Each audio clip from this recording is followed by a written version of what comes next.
Buenos días a todos. En primer lugar, pues gracias a la organización por permitirme estar un año más aquí contando nuestras batallitas y nuestras miserias.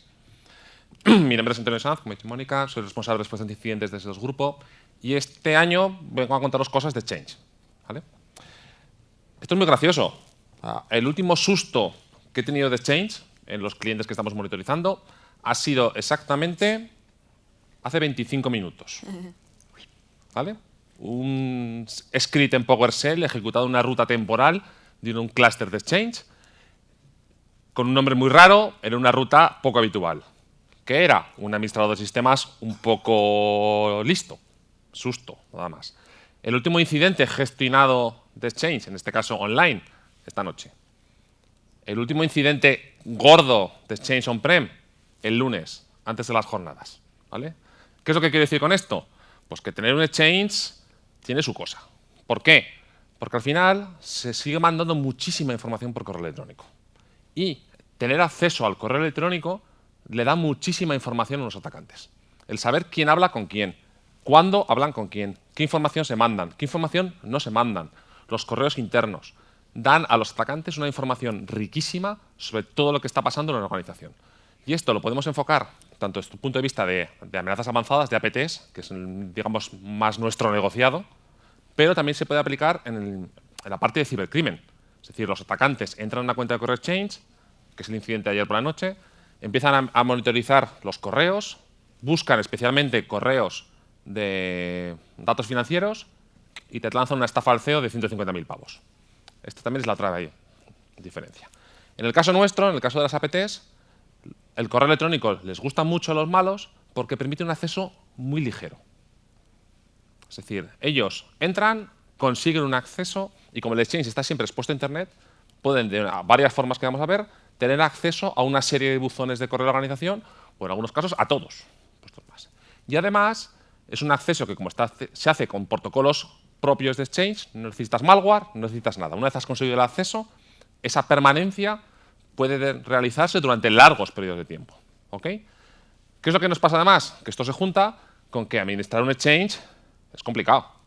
Es decir, es una bestia que hay que domar, que hay que mimar, que hay que darle de comer y los usuarios te piden cosas muy raras, redirígeme este correo para aquí, Pepito y Zutanito quieren hacer este buzón pero que solamente los jueves, yo me voy de vacaciones, ponme esta regla y esta otra regla, parchéamelos, el Exchange, el de Microsoft dice que solo se puede hacer esto en luna llena. Es una cosa bastante compleja. ¿Ok? Y luego además que no está exento de vulnerabilidades. Yo me acuerdo hace muchos años que nos quejamos de que el SMTP de Linux era lo peor, pero Exchange lleva un recorrido últimamente que no vamos mal. Es decir, aparte de las clásicas ProxyShell y ProxyLogon y ProxyNotShell, que esas son las que pegaron pelotazo en 2021 y 2022, sobre todo porque fueron súper explotadas por grupos APT, este año, en lo que vamos de año, ya me queda un Patch Tuesday, ¿ok? Tenemos 14 ejecuciones de código remoto en Exchange. Ahí lo tenéis, la lista, ¿eh? No tienen nombre bonito, pero todo esto es susceptible de ser empleado en vuestra contra. ¿Vale? ¿Qué hemos visto en el último par de años, a lo mejor, de cosas de Exchange? Pues lo primero que hemos visto es el acceso al OWA. El OWA es el punto más fácil para un atacante de entrar a la organización, en primer lugar, porque es lo que se suele dejar expuesto. ¿Por qué? Queremos que nuestros usuarios, de forma remota, puedan entrar al correo. Esto en primer lugar. Se le puede poner doble factor de autenticación, pero es complicado. Es factible, pero es complejo el ponerlo. Por lo menos en la parte que estoy de on-prem. Se utiliza además para exfiltrar datos. Hemos visto en un par de casos a los malos robando buzones de correo enteros, llevándose los puestos, comprimiéndolos en un zip, cambiándole el nombre del zip a un JS, colocándolos en la raíz del OWA y simplemente por HTTP llevándose los puestos.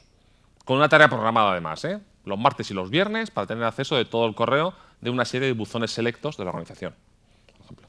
Y luego, aunque lo escondas detrás de la VPN, otra cosa que hemos visto es que los malos roban un set de credenciales de VPN, es decir, con el doble factor correspondiente, entran y una vez están dentro, tienen acceso al OWA, tiran con todo el resto de credenciales que hemos visto. Esto es lo primero. Y luego, además, lógicamente, el OWA es importante porque una vez tienes acceso web, lo siguiente que colocas es una web shell. Una web shell lo que nos permite es ejecutar código en el Exchange. ¿Qué hemos visto aquí? Pues hemos visto de todo. Esto que veis aquí, esto Es un China Chopper. Todo esto, esta línea de código es una web shell. Ya está. Con esto los malos ya pueden ejecutar código con toda alegría, siempre y cuando metan la palabra password en la petición, en el sitio correcto. ¿Qué hemos visto? Pues otras web shells más avanzadas. Las hemos visto incrustadas en el código. Te cogen una SPX de Exchange así de grande y te meten por algún lado una línea abajo del todo que te permite la ejecución. Las hemos visto, algunas súper profesionales y bastante cabronas, con time stomping. Los malos van al directorio de SPX donde está una página accesible, una SPX accesible por internet, te cogen y te generan uno con un nombre parecido, miran cuáles son los tiempos MAC de los ficheros que hay, te cogen uno al azar, le cogen los tiempos y se los copian. De esa forma, tú vas a ver qué ficheros nuevos hay y no lo has visto, no ves nada. Y lo último que hemos visto, que nos ha dolido bastante, es que los malos ya no te tocan los SPX, ni te meten un SPX nuevo. Lo que hacen es, te generan una DLL, te la enlazan a una SPX, de tal forma que cuando se hace una petición a la SPX, esa SPX dice, que tengo un código adicional, carga la DLL y ejecuta el payload.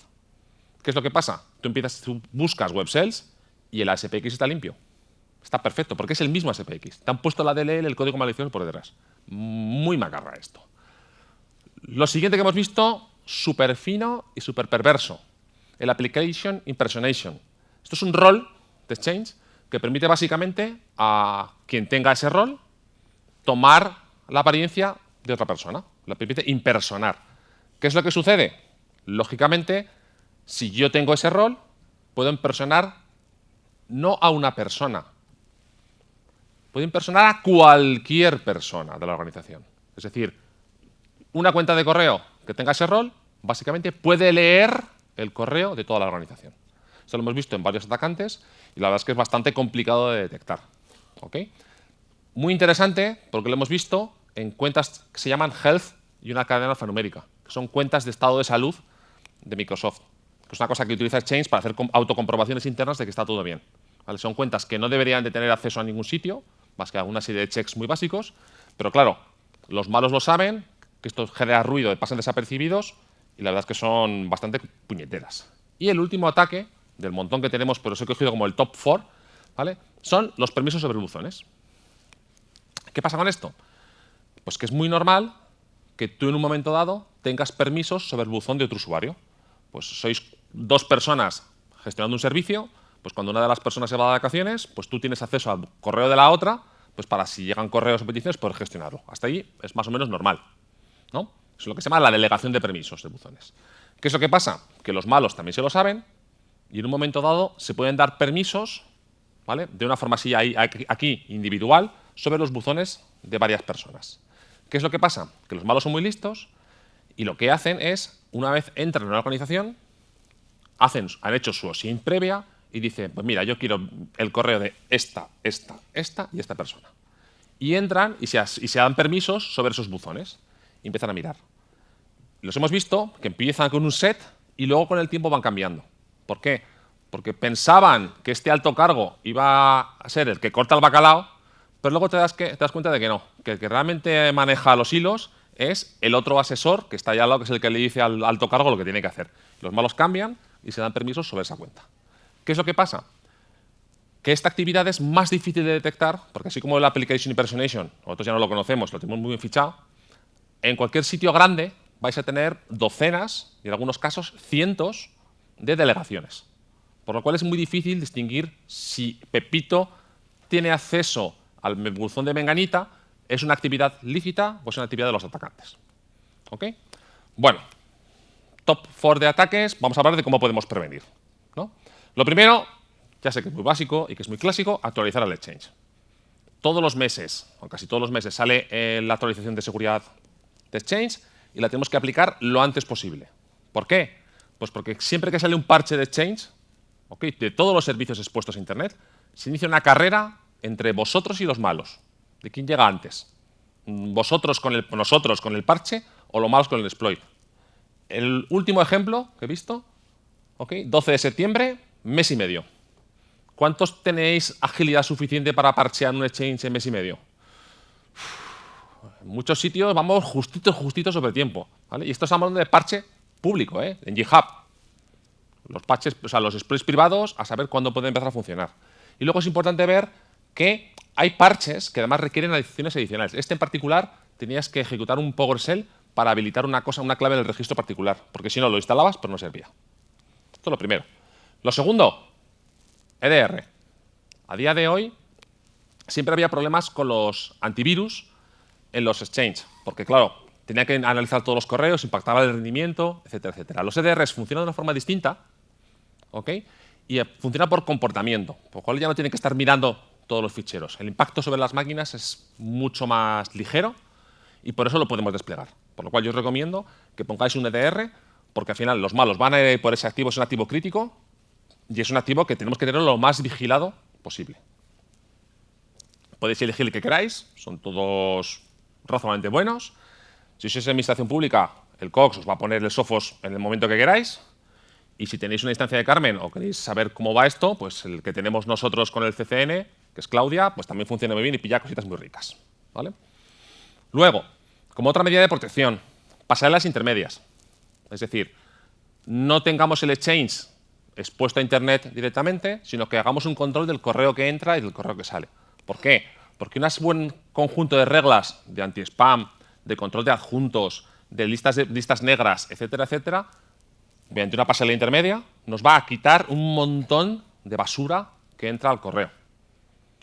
En un sitio bastante grande tuvimos un problema con nuestra pasarela, porque por temas de contratación, ya sabéis cómo es la administración pública con el procurement, pues estuvimos un mes aproximadamente sin la licencia de nuestra pasarela y en vez de recibir 5, 10 correos de spam diarios, los usuarios recibían 50 o 100.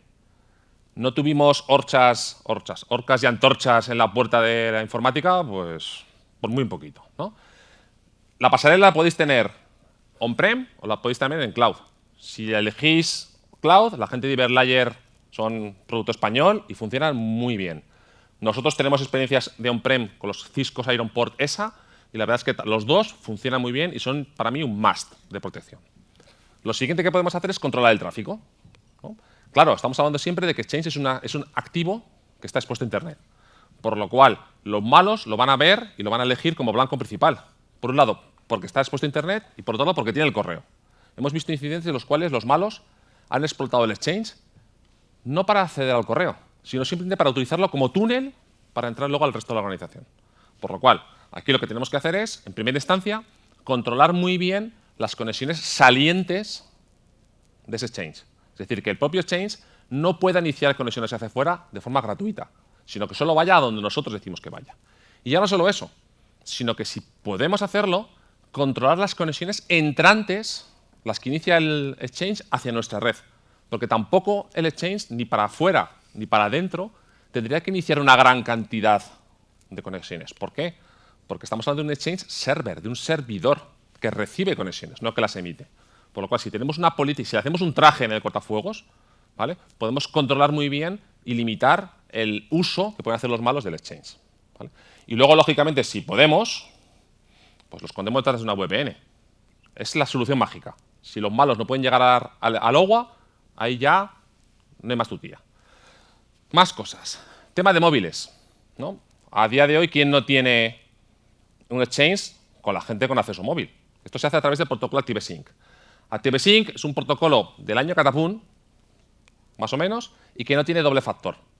Ni tiene doble factor ni lo va a tener nunca, porque Microsoft está, poquito a poco, no sé si lo estáis notando, nadie, empujando a Office 365. Por lo cual, aquí tenemos un marrón porque no hay una forma de darle un doble factor. ¿Qué es lo que tenemos? Pues el Device ID, que es como un identificador que cada aplicación genera un terminal móvil. Y podemos hacer una especie de doble factor débil basado en algo que saben, que son las credenciales, y algo que tienen, que es el propio terminal físico. Y hay unas listas que tú puedes decirle, solo puedes entrar el usuario a Sanz con este Device ID, que corresponde a este terminal móvil. ¿Ok? Es una solución de compromiso que le vamos a hacer. Lo ideal, en este caso, sería utilizar una VPN per app, como hemos dicho. Es decir, esconder el servicio de ActiveSync para que no esté publicado a Internet y generar en los terminales móviles una configuración de VPN per app, de la forma de que el Outlook for iOS o el Outlook for Android, en vez de ir a Internet, entren por la VPN y se conecten desde la VPN a vuestro dispositivo. Si tenéis temas de las GAT de conexión móvil, esto es un servicio que podéis hablar con ellos y que os lo pueden facilitar, ¿vale? Lógicamente, esto solo funciona si el correo está instalado únicamente en dispositivos corporativos. No voy a entrar en disquisiciones a esto. Los que sabéis, entendéis lo que estoy diciendo con esta frase, ¿no? Y los problemas que esto conlleva. Es lo que tenemos, ¿no? Seguimos. Control de privilegios. Hay una cosa. Tenía que haber metido una slide, aquí una foto, porque además. Bueno. En la mayoría de los casos, cuando tú instalas un exchange, si le das a siguiente, el usuario bajo el que se instala el exchange es un administrador de dominio.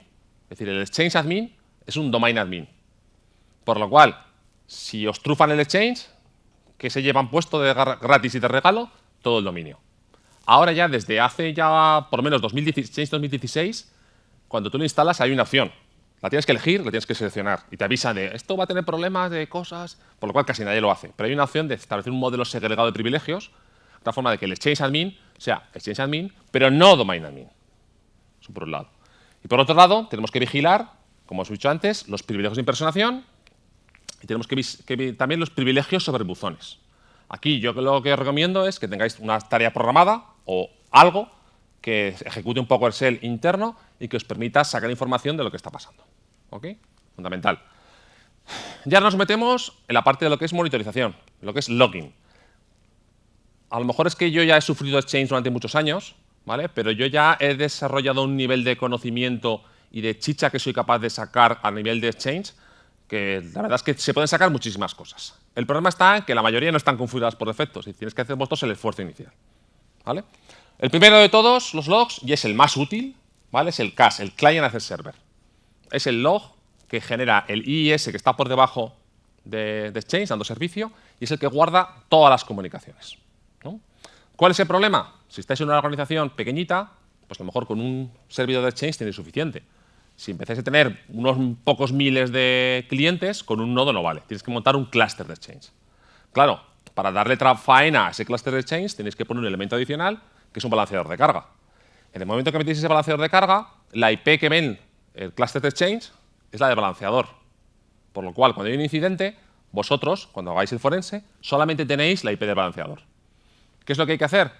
Todos los balanceadores modernos permiten habilitar lo que se llama el X-Forwarded For, que es que en la propia petición HTTP que le mandan al servidor final, incluir en la cabecera la IP original del destino. Entonces, aquí hay que hacer dos operaciones. Hacer esa configuración del balanceador y luego habilitar unos logs avanzados del IIS para que nos recoja esa IP original. Y además, ya que estamos, que seáis capaces de loguear los bytes entrantes y los bytes salientes. ¿Por qué es súper importante esto? Porque de esa forma podéis saber cuánta información ha entrado y ha salido a la organización. Se utiliza muchísimo para casos de exfiltración de información, ¿vale? Fundamental. Vale. Otros logs interesantes. Pues Exchange Web Services está muy bien porque es la forma de acceder a Exchange de forma programática. Si tú te puedes hacer un Python, un PowerShell, un C#, un lo que quieras y acceder mediante una API que es EWS. Esto les encanta a los malos porque los malos lo que hacen es automatizar la tarea de robo de información mediante EWS. Si cogemos esos logs, los trincamos, podemos, de una forma bastante, no voy a decir fácil, pero asumible, el detectar cuándo alguien ha realizado según qué tipo de acciones. Por ejemplo, las impersonaciones, si se hacen a través de EWS, quedan súper cantadas. Otro log muy interesante es el de Message Tracking. Message Tracking es el log interno de Exchange. Uno de los problemas que nos pasa a veces es que cuando se lanza un ataque dirigido y el ataque está súper bien hecho, que hemos tenido varios muy finos, se produce lo que nosotros llamamos un fenómeno de polinización cruzada. Es decir, los malos se lo mandan a 8 usuarios de la organización, que son a los que quieren ir, y 2 de esos usuarios se lo mandan a 16 usuarios internos porque es un link que es muy interesante y muy molón. Y los malos esperaban tener hasta 8 equipos comprometidos y de repente se encuentran con 18 equipos comprometidos, 10 de ellos que no saben de dónde han salido. ¿Okay? ¿Por qué? Porque se lo mandan de forma interna. Eso, como no pasan por las pasarelas externas, de esas también tenemos logs, pues perdemos esa visibilidad. Tener el message tracking nos da ahí una chicha muy, muy importante. Y luego, logs de eventos propios. Tenemos el de security, que ese es un clásico, que nos va a dar quién accede quién se autentica correctamente. Y luego tenemos el MS Exchange Management, que es el que guarda todas las operaciones administrativas. Cuando se asigna un rol nuevo, Exchange Management. Cuando se añade una regla al correo para ocultar información, Exchange Management. O sea, todas las cosas importantes van a ir yendo al Exchange Management. Por lo cual es un log que también es fundamental que nos llevemos puesto, ¿vale? Y luego otro truco muy interesante es la capacidad de exportar buzones de Exchange. Aquí pasa una cosa muy graciosa, porque es que los malos avanzados hay veces en que se van al Exchange y a veces incluso que intentan bajar abajo, al correo del usuario. Da para otra charla, pero se puede hacer. Y en algunos casos se dan a enviar correos y luego borrarlos. ¿Qué es lo que pasa? Si tú coges el buzón del Outlook, no se ven los elementos borrados de la papelera. En cambio, esos elementos se guardan en el Exchange durante 14 días, en una carpeta maravillosa, pero maravillosa os lo digo de verdad, se llama elementos recuperables. Entonces, no vayáis nunca a coger el OST o el PST del cliente, del PC del usuario, sino que lo cojáis directamente del servidor, porque ahí tenéis esa carpeta, ¿vale? Lógicamente, cuando pidáis esa carpeta, aseguraos de que tenéis permiso. No le vayáis a coger aquí el correo a un usuario, porque luego os estáis buscando un problema, si no tenéis la autorización correspondiente, ¿vale? Todos estos logs es fundamental que los tengáis centralizados. ¿Por qué? Porque en algunos casos, algunos rotan con muchísima rapidez, como puede ser el security, o en otro, los malos saben que estos logs son peligrosos y los borran, que es muy fácil. Por lo cual, lo lógico sería meterlos en un SIEM. Si no, los podéis tirar por syslog a cualquier máquina que tengáis, o me da igual, guardarlos en una carpeta compartida en algún sitio. Pero la idea es tenerlos guardados, porque de esa forma los tenemos, que es un poco el concepto de tener la información para que cuando exista un incidente, que seamos capaces de recoger la información. ¿Ok? Y luego, huelga decirlo, pero si hay un incidente en el cual los malos están leyendo el correo, no lo comentemos por correo, ¿vale? Nos pasó en un cliente que tuvimos que inventarnos un hilo de correos entero, ¿vale? Porque un responsable de informática nos dijo por un correo: oye, Antonio, ¿cómo va lo del incidente del correo? ¿Está ya resuelto? ¿Cómo vamos? ¿No? Y tuvimos que inventarnos otro incidente del correo totalmente distinto, con documentación y con cosas, y asegurarnos de que lo leían los malos, que estaban leyendo el correo, para que se despistarnos un poco de la investigación que estamos realizando, ¿vale? Bueno, conclusiones que podemos sacar de una forma súper rápida, ¿vale? Tener un Exchange on-prem es como tener una mascota, ¿ok? Y la foto está elegida adrede. El perro a mí no me parece más bonito del mundo. Hay gente que dice que es precioso, pero a mí no me parece muy bonito. El perro no parece el más listo de la manada, tampoco. Y sí, se está meando, correcto. Pues llevar un Exchange es algo parecido a tener una mascota como esta, ¿no? Al final, el concepto es el mismo. Si no estás dispuesto a invertir el esfuerzo, a dedicar el esfuerzo necesario para tener un servidor de Exchange en las condiciones de seguridad y rendimiento necesarios, pues a lo mejor la opción que tienes es no tenerlo e irnos a Exchange Online, ¿no? Tenemos ahí doble factor de autenticación, un montón de cosas. Y es una opción a día de hoy totalmente razonable y estamos viendo que se está produciendo muchísima migración a Exchange Online, a Office 365. También os digo que es una opción, pero que dentro de relativamente poco pues ya no va a ser una opción. Lo estamos discutiendo con unos compañeros, en plan de Microsoft no va a tener valor de jubilar Exchange on-prem nunca en la vida, nunca en la vida, nunca en la vida. Y al mes siguiente un compañero me dice: Antonio, siento arruinarte la vida, pero mira esto. Yo, me la arreglas por un lado, me la arruinas por el otro, ¿vale? Office 365 funciona muy bien, soluciona una serie de tareas, de problemas muy importantes, pero también nos genera otros. Desde mi punto de vista, perdemos muchísima visibilidad. Yo ya sé mirar un montón de cosas en Exchange on-prem que en Exchange Online no hay, porque tienes los dos que hay, que son sota, caballo y rey. Y se genera una cierta una falsa sensación de ciberseguridad por el hecho de que es que esto está en la nube, está parcheado y tengo doble factor de autenticación. El incidente de ayer de Exchange Online era de unos señores que habían cogido el Exchange, el doble factor de autenticación, habían hecho hop, se lo habían saltado, se habían quedado con el toque de sesión se habían registrado otro doble factor de autenticación ellos para poder entrar alegremente y estaban entrando como unos señores vikingos. Por lo cual, no es, como quien dice, oro todo lo que reluce. Al final, on-prem o en cloud, pues tenemos que trabajarnos la protección, trabajarnos la monitorización y la vigilancia, porque al final nuestra misión es proteger la infraestructura. ¿Okay? Y como decíamos, de Change Online se pueden contar muchas cosas, pero yo creo que la podemos dejar para el año que viene porque hay tela también marinera. Así que muchísimas gracias a todos.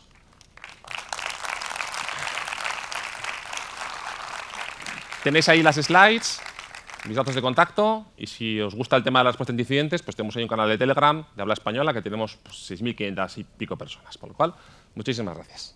Muchísimas gracias a ti, Antonio. ¿Cómo no nos va a gustar? Pues nos lo apuntamos. Ese canal de Telegram es este de aquí, ¿no? t.me/forense. Apuntado, muchísimas gracias. Qué lujo tenerte aquí cada año, ¿eh? Un placer, de verdad. como siempre. Además, es un tema tan importante. Voy a ir llamando ya a nuestro siguiente ponente para que nos acompañe también. Vaya colocando su portátil. Nos explicabas la importancia de actualizar, de controlar el tráfico. El último incidente nos decías que fue hace 25 minutos, bueno, 25 minutos antes de empezar tu charla. En lo que llevas aquí explicándonos todo esto, ¿cuántos incidentes habrás podido recibir? Pues no lo sé. Ahora lo voy a mirar. Ahora lo vas a ver, ¿verdad? No tengo nada de fe. Bueno, Antonio, de verdad, muchísimas gracias por haber estado con nosotros, que es un verdadero placer. Y nos vemos el año que viene, ¿no? Por supuesto. Nos contarás otro caso. Muchísimas gracias. Vamos a ver.